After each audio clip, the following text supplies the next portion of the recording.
సమస్యలు పరిష్కరించుకుంటూ హైదరాబాద్కు వచ్చిన వరదల్ని పరిష్కరించుకుంటూ హైదరాబాద్ కూరుకుపోతున్న బురదలో నుంచి నగరాన్ని కాపాడాలని ఒక మంచి ఆలోచనతోని ముందుకు వస్తే దాని మీద కూడా బురద జల్లుకుంటూ తిరుగుతున్నారు బామర్దులు.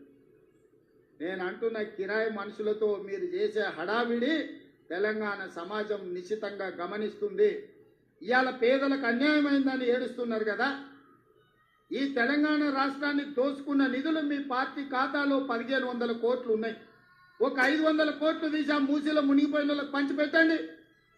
మీకు అధికారంలోకి రాకంటే ముందు తొడుక్కోవడానికి చెప్పులు కూడా లేవు కదా. ఈరోజు 1500 కోట్ల రూపాయలు మీ పార్టీ ఖాతాలో ఉన్నాయి. అది ఎవరి సొమ్ము? తెలంగాణ ప్రజల సొమ్ము కాదా?